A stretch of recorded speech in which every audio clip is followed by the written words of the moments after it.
Fala galera, tudo bem com vocês? Eu sou o professor Larrive Dica. Nós estamos aqui no canal Pelos Caminhos da História para mais uma viagem pelo mundo instigante da história, por esse mundo prazeroso do conhecimento.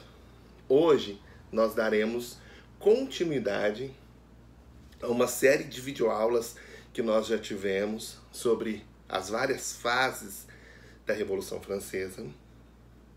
Hoje eu falarei com vocês a respeito da fase da Revolução que foi gerida, organizada, direcionada por Napoleão Bonaparte. É a fase do chamado Império Napoleônico. Então, Napoleão Bonaparte vai ser uma figura muito importante a essa aula de hoje. Napoleão é uma das figuras mais emblemáticas da história da humanidade. Não só da história da França, mas da história da humanidade. Isso mesmo. Brasil, por exemplo. Nosso processo de independência, ele foi acelerado por Napoleão Bonaparte. Ele tem uma participação significativa no nosso processo de independência das amarras portuguesas, né, de independência da colonização portuguesa. Então Napoleão deu um empurrãozinho muito importante para esse processo. Ele acelerou esse processo aqui no Brasil. Como? A gente vai descobrir na aula de hoje. Então vamos lá? O Império Napoleônico. A Era Napoleônica compreendeu o período da chegada de Napoleão Bonaparte ao poder no consulado em 1799 e terminou com a sua derrota na Batalha de Waterloo e o seu exílio na ilha de Santa Helena em 1815.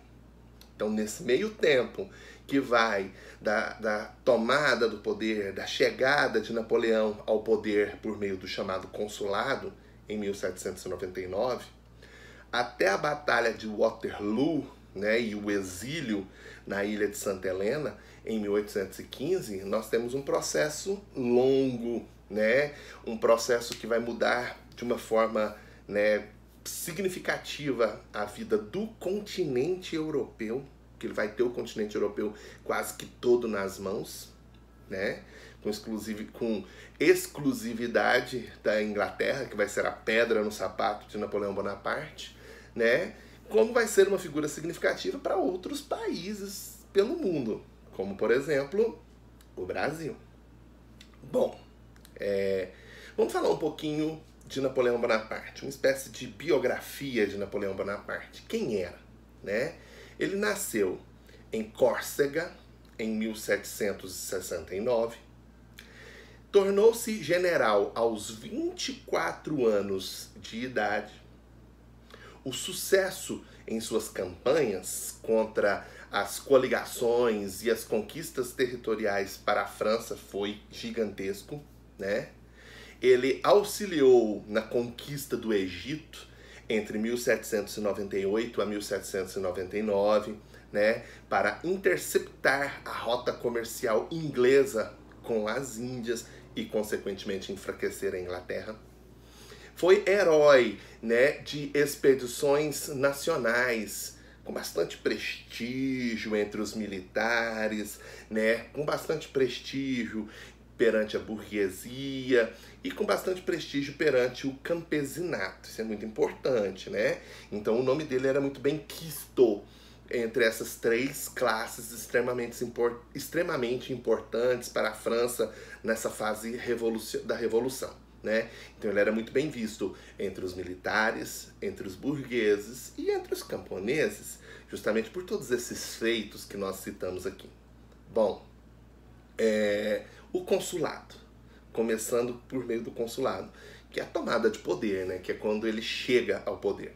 O consulado de 1799 a 1804. O consulado tem início com o golpe 18 de Brumário. Com a formação do consulado, Napoleão Bonaparte, né? Quem formava esse consulado era Napoleão Bonaparte, Roger Ducos e Emmanuel Joseph Sayes.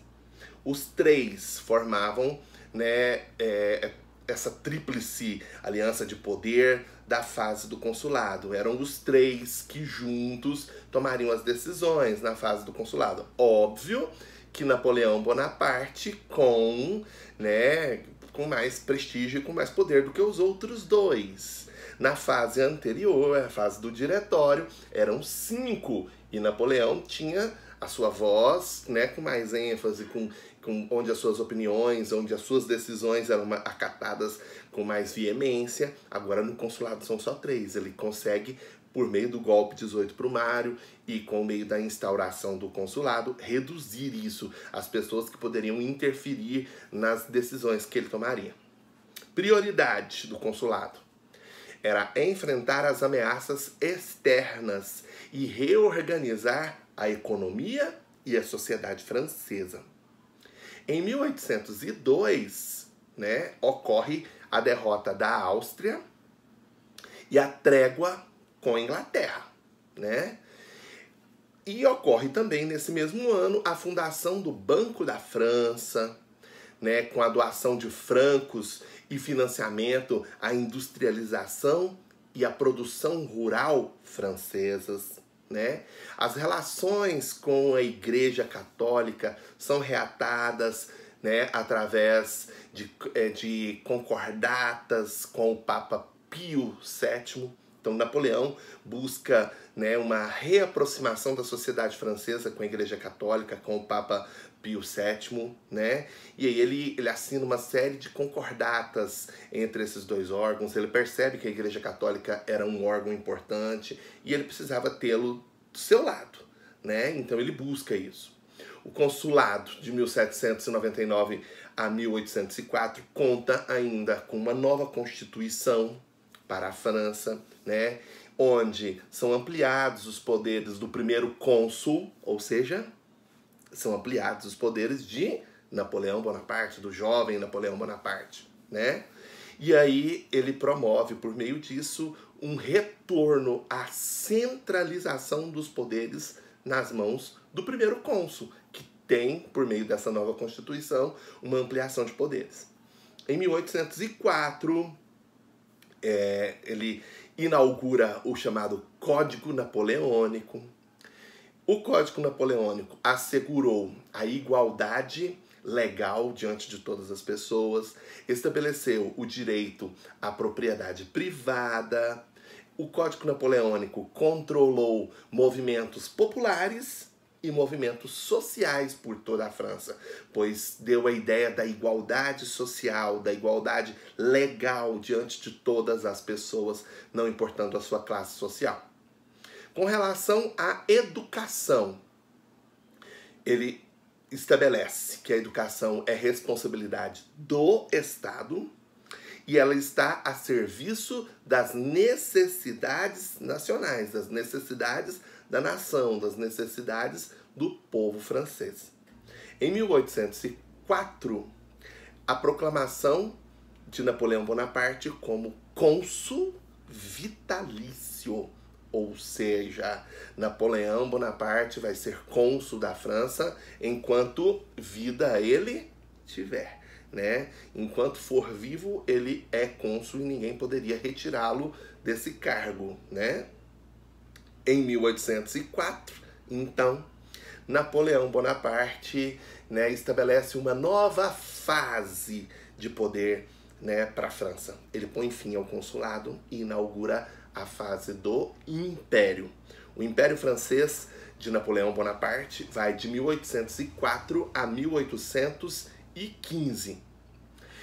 É feito na França um plebiscito, uma decisão onde a decisão pela coroação de Napoleão I como imperador, né, ocorreu em 2 de dezembro, né, de 1804, na Catedral de Notre-Dame. Ele então, né, por meio desse plebiscito, ele sabia do prestígio que ele tinha diante do povo, e aí ele dá essa decisão ao povo, sabendo do resultado, claro, né? Então a população decide pelo Império, onde ele assume como primeiro imperador, Napoleão I, né? Na fase do Império, vai ocorrer um enfrentamento à terceira coalizão. Lembra dos países que sempre deram problema para a França? Formaram uma nova coalizão para enfrentar a França, né? Inglaterra, Rússia e Áustria, né? Sempre as três. A derrota francesa apoiada pela Espanha na Batalha de Trafalgar e vitórias de Napoleão em terra, né, com a derrota da coalizão. Então a França sofre algumas derrotas, mas a derrota definitiva é da terceira coalizão, claro, né? As tropas de Napoleão eram, nesse momento, as tropas mais poderosas, o exército mais poderoso em terra. A Inglaterra tinha a marinha mais poderosa do momento, mas em terra não tinha para ninguém. Era Napoleão Bonaparte, eram as tropas francesas treinadas por Napoleão Bonaparte, ok? Muito importante a gente ressaltar isso. Então, no Império, vamos ver o que vai acontecer com relação à França. Em 1806, Napoleão já tinha sobre o seu domínio quase toda a Europa, com exceção da Inglaterra.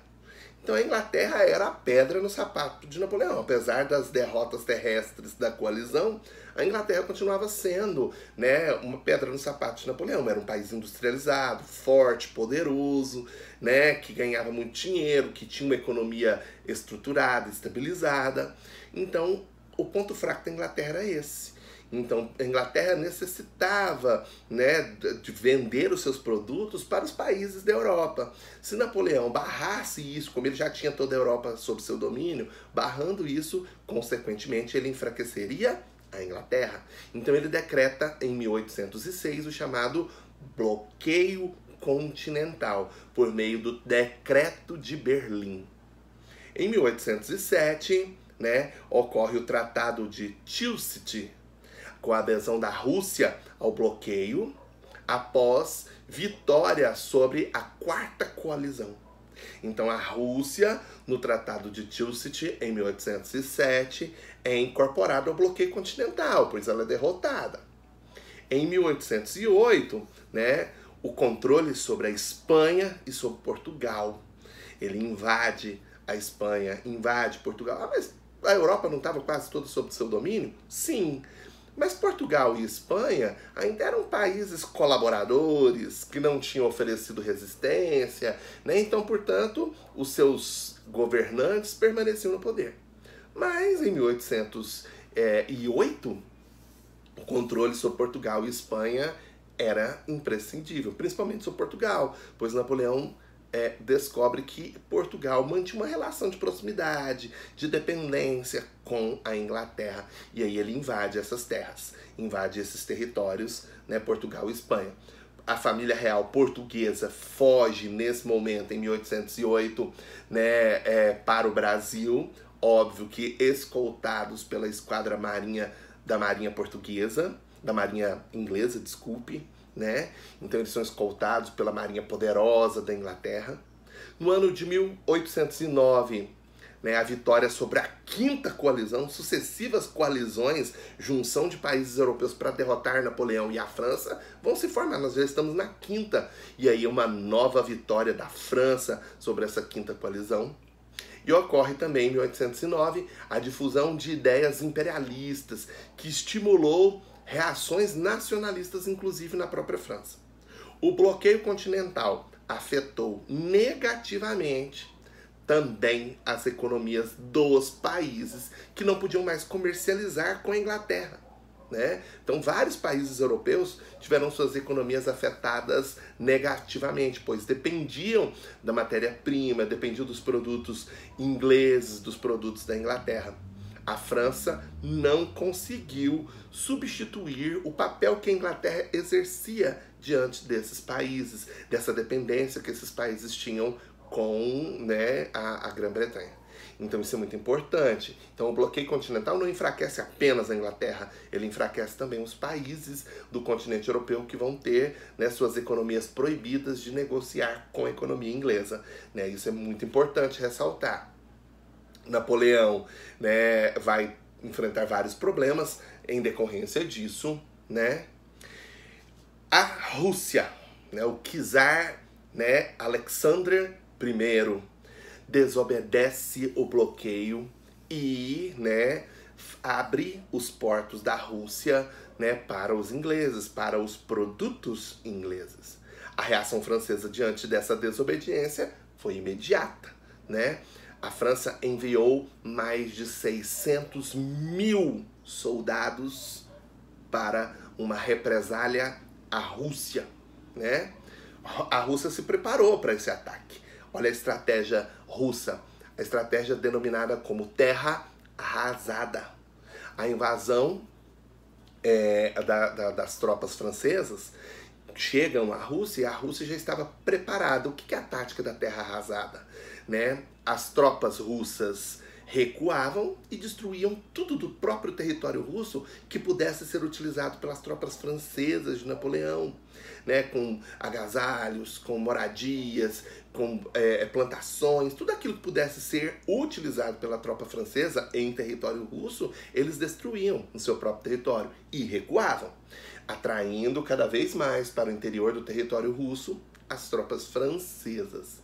Até que em Moscou chega o, né, implacável inverno russo, né, um elemento a mais nessa batalha, e as tropas francesas sem comida, sem agasalho, né, desnutridas, óbvio que foram atingidas em cheio por esse inverno rigoroso da Rússia. E aí a tática da Rússia muda, ao invés de recuo, atacam, e aí Napoleão sofre a sua primeira grande derrota, né, em terras russas. Em 1912, né, ocorre a retirada francesa com 100 mil soldados restantes, ou seja, de 600 mil soldados, sobraram apenas 100 mil, 500 mil soldados morreram com essa tática da terra arrasada, né, russa. As baixas em batalha por fome e doença, né, foram gigantescas para a tropa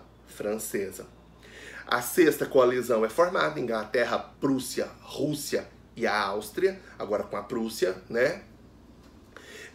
Derrotas seguidas até a invasão de Paris. A França vai sofrer derrotas sucessivas, né, até que Paris é invadida por essa coalizão, com a rendição e a renúncia de Napoleão, com o Tratado de Fontainebleau, em 1813.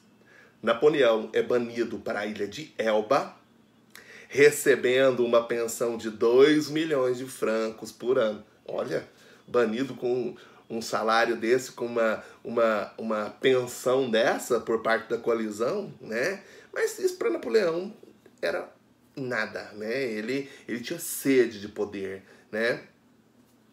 Restaurada a dinastia dos Bourbons na França, com Luís XVIII, irmão de Luís XVI, né? Com uma curta duração, pois Napoleão retorna, né? E aí ocorre a fuga do rei, né? Na tentativa da ofensiva contra a sétima coalizão, porque com o retorno de Napoleão, né, lá da ilha de Elba, né, ele vai tentar restaurar o poder, é o chamado governo dos 100 dias. Esse governo curto vai durar apenas 100 dias, porque vai ser formada uma nova coalizão, a sétima coalizão, né? E aí na batalha de Waterloo, na Bélgica, né, a derrota definitiva e a prisão de Napoleão Bonaparte na ilha de Santa Helena, lá no Atlântico Sul, bem mais longe do que a ilha de Elba, muitas vezes, até que Napoleão morre no dia 5 de maio de 1821, né? Então, foi muito importante Napoleão Bonaparte para o resto do mundo. Então vai ocorrer, após a morte de Napoleão, né, e o exílio na ilha de Santa Helena, o chamado Congresso de Viena. O que vai ser o Congresso de Viena? Inglaterra, Áustria, Prússia e Rússia e a França, né, restaurada, reunidas após a derrota definitiva de Napoleão, né, vai ocorrer a interrupção do governo dos 100 dias. E esse projeto, né, direcionado por esses países que eu citei agora, ele prevê restabelecer as condições anteriores antes da Revolução Francesa, né, das chamadas monarquias absolutistas. Ela tenta promover um retorno das monarquias absolutistas dentro do chamado princípio da legitimidade, né, da redistribuição territorial e colonial, né, tentando estabelecer o princípio do equilíbrio dentro da Europa, né. Vai ser formada a Santa Aliança, instrumento de opressão contra as manifestações nacionalistas por todos os países europeus, inclusive na França, e liberais, sob o pretexto de proteção à paz, de não querer o retorno, né, das monarquias absolutistas. O governo absolutista não vai ser mais o mesmo, né, mesmo que em alguns países o retorno vai ser restabelecido, mas eles não vão conseguir, né, da mesma forma. É aí que Napoleão interfere na independência do Brasil. A família real não fugiu para o Brasil em 1808, fugindo da invasão napoleônica de Portugal?